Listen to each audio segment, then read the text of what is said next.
Em nome do Pai, e do Filho, e do Espírito Santo. Amém. Naquele tempo, enquanto Jesus estava falando às multidões, sua mãe e seus irmãos ficaram do lado de fora, procurando falar com ele. Alguém disse a Jesus: Olha, tua mãe e teus irmãos estão aí fora e querem falar contigo. Jesus perguntou àquele que tinha falado: Quem é minha mãe? E quem são meus irmãos? Estendendo a mão para os discípulos, Jesus disse: Eis minha mãe e meus irmãos. Pois todo aquele que faz a vontade do meu Pai está nos céus. Esse é meu irmão, minha irmã e minha mãe. Palavra da salvação. Glória a vós, Senhor. Meus irmãos e minhas irmãs, estamos no Evangelho de São Mateus, capítulo 12, do versículo 46 a 50. E graças a Deus, nós somos católicos. E por que eu estou dizendo que graças a Deus nós somos católicos? Por causa, infelizmente, da influência protestante. Os protestantes, ali a partir de Martim Lutero, começou a interpretar a Sagrada Escritura de forma muito livre. Era assim que Martim Lutero dizia.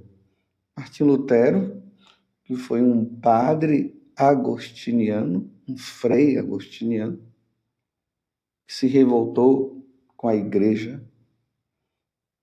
e abandonou a igreja e levou uma multidão, causando o cisma do Oriente. Ele dividiu a igreja e muitos passaram a acreditar nos ensinamentos dele a partir de uma situação que Lutero, um problema de crise que ele estava passando, que ele não conseguiu resolver com a igreja, se separou da igreja e começou a levar muita gente, e aí surge o protestantismo.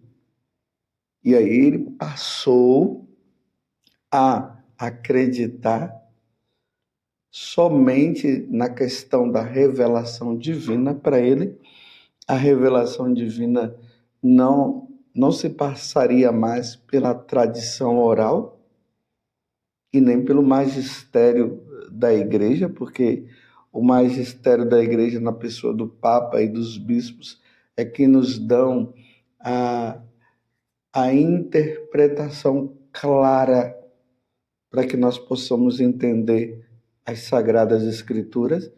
Tanto que Pedro ele vai dizer o seguinte, que existem passagens na Sagrada Escritura que são de difícil entendimento.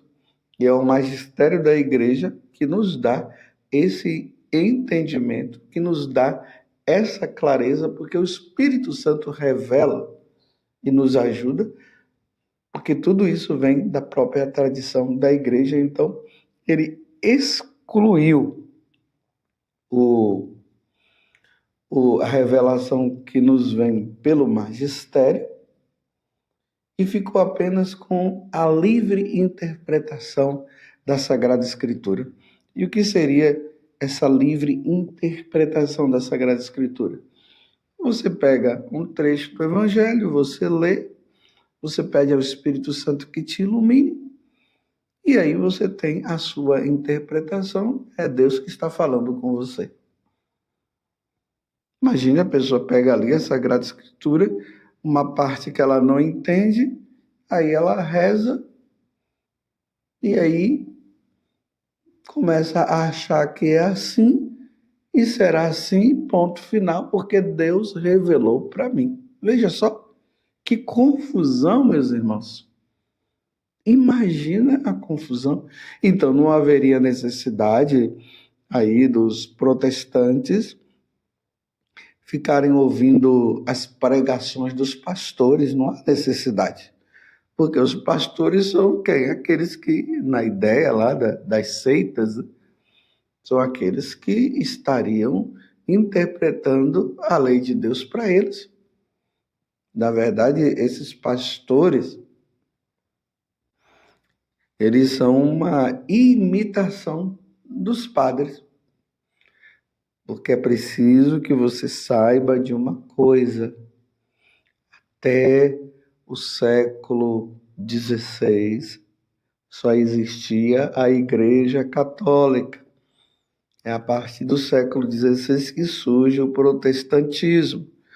Então significa que quem interpretava, quem trazia, quem falava, quem nos ensinava era os bispos com os sacerdotes devidamente ordenados na Igreja Católica, porque os sacerdotes, eles são os cooperadores dos bispos, aí vem também os diáconos, que nos davam a interpretação. Então, uma vez que cada um pode interpretar a Sagrada Escritura do jeito que quiser, então não haveria necessidade de ficar procurando ouvir sermão por aí. A necessidade nossa de católicos, nós católicos, de termos ali o sacerdote devidamente ordenado, o bispo, né, que é a plenitude do sacerdócio, a necessidade é que eles possam interpretar. Por isso que no sacrifício da missa existe a mesa da palavra e a mesa da Eucaristia. Então, na mesa da palavra, nós ouvimos a palavra de Deus e o bispo, o sacerdote ou o diácono traz a interpretação do magistério da igreja. O que a igreja sempre ensinou desde Jesus até os tempos de hoje. Não é trazer novidades. Então, nós precisamos que a igreja nos ensine através do magistério. Por que eu estou falando tudo isso? Porque, infelizmente, os protestantes têm influenciado demais os católicos, colocando dúvidas.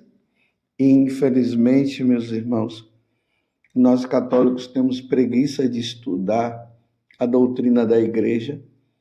Então, eles pegam versículos das Sagradas Escrituras, fora do contexto, e começam a falar na cabeça de nós católicos. E como nós não estudamos o catecismo da Igreja Católica, não estudamos os santos padres. Estudar os santos padres é entender que esses homens e esses homens de Deus nos trouxeram a pureza da interpretação da Sagrada Escritura. Santo Agostinho, Santo Tomás de Aquino, São João Crisóstomo. São tantos, meus irmãos, os doutores da igreja. Então, eles nos trazem, eles nos ensinam. Então, nós precisamos estudá-los para que nós tenhamos uma compreensão sólida da Sagrada Escritura. E como eu estava dizendo, infelizmente, nós somos preguiçosos, né? E nessa preguiça, nós nos tornamos os analfabetos religiosos, como dizia o Papa Bento XVI. Mas, graças a Deus, o povo está estudando, e continue estudando, continue lendo, continue meditando, consultem bons sacerdotes, para que nós não fiquemos na ignorância.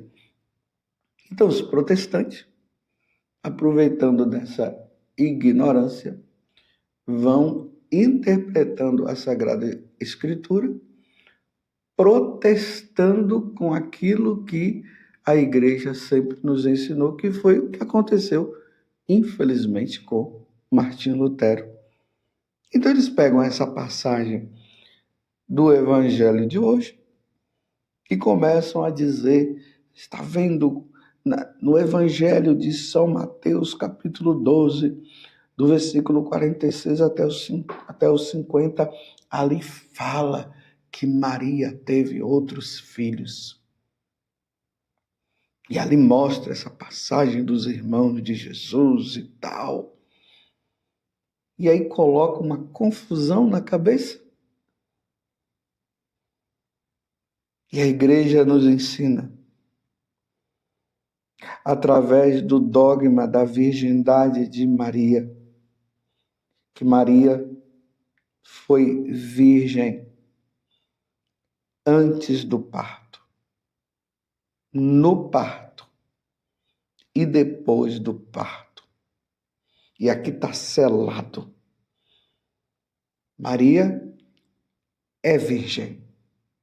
Ela não teve nenhum contato sexual com José. José foi o pai adotivo de Jesus. Nossa Senhora, ela foi mãe de nosso Senhor Jesus Cristo, por isso que nós dizemos que ela é a mãe de Deus. E tudo isso aconteceu por obra do Espírito Santo, tanto no capítulo 1 do Evangelho de São Mateus, como no capítulo 1 também, o primeiro, né? Capítulo 1 de São Lucas, vai dizer a Virgem. Voltando lá atrás no livro de Isaías, no capítulo 7, que vai falar justamente uma virgem conceberá e dará à luz a um filho.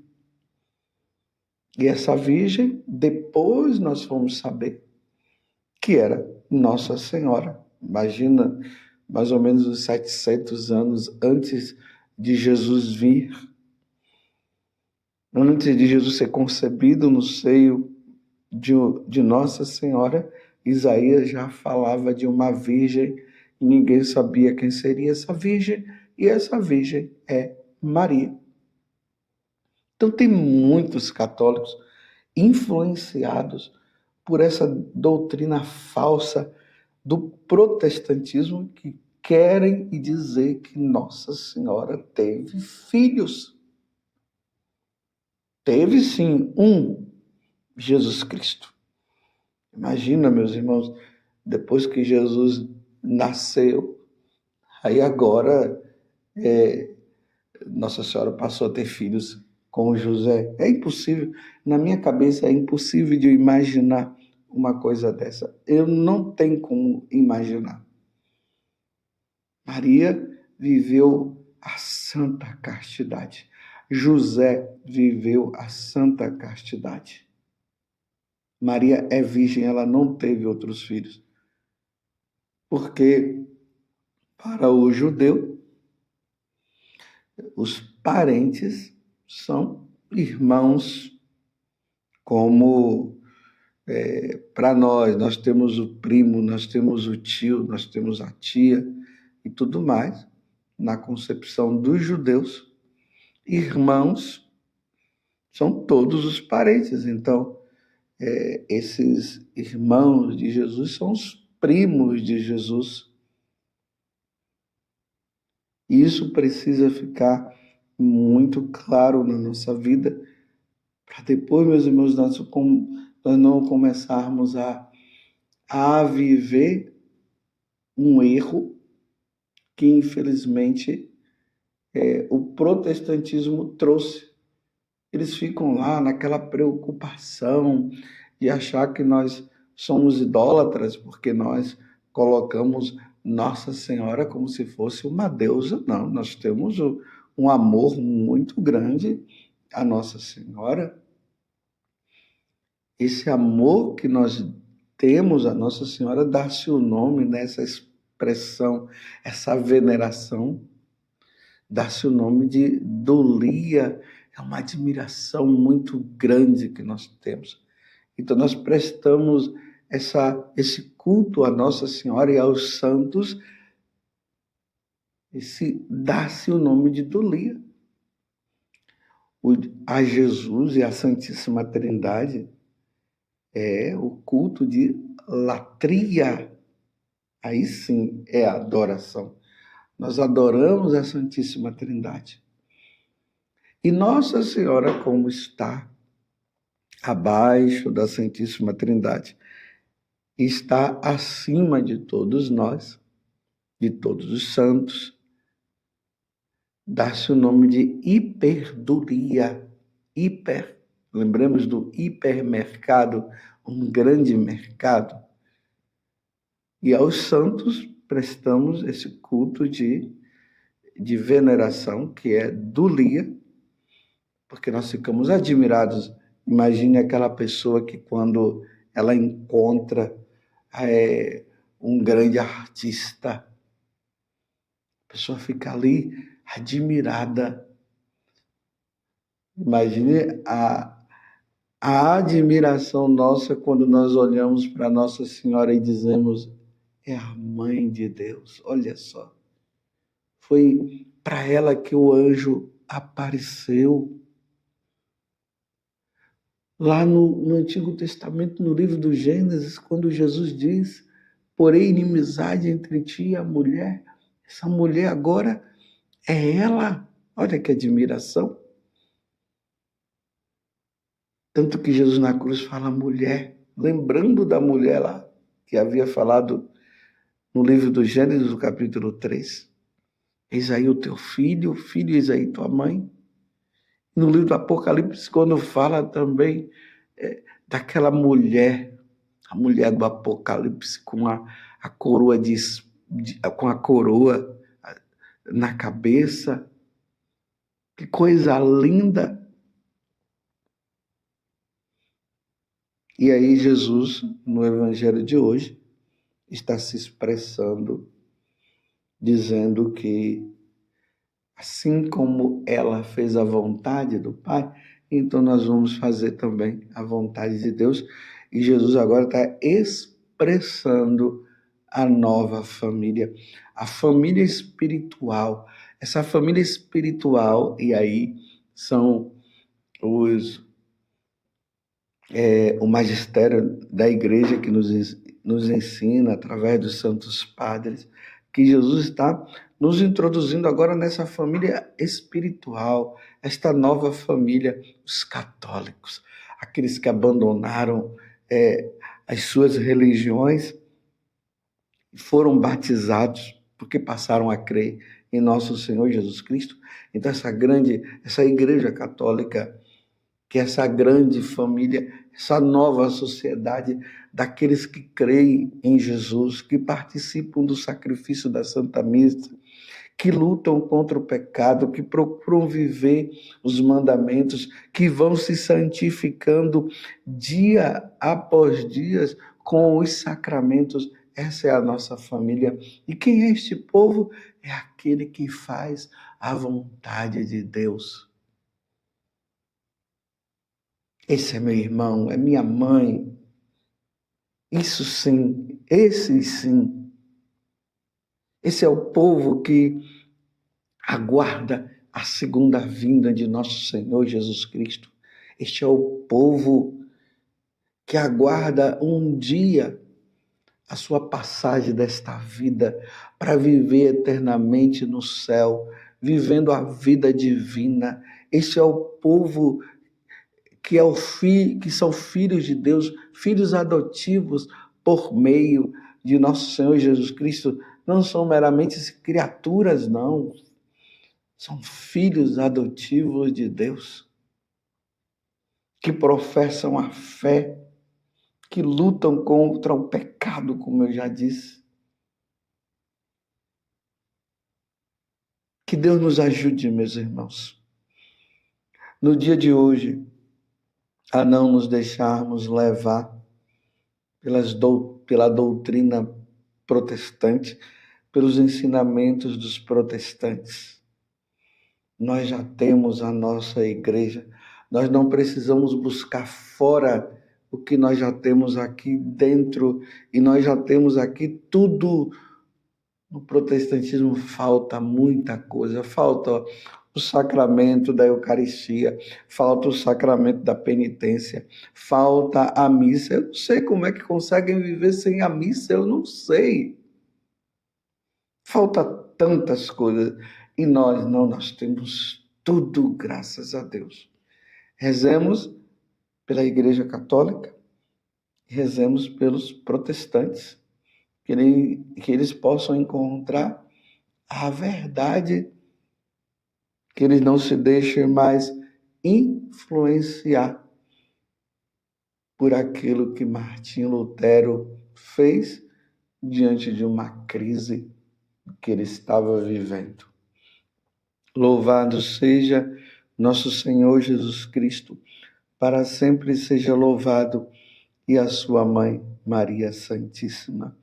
Sejamos católicos até morrer.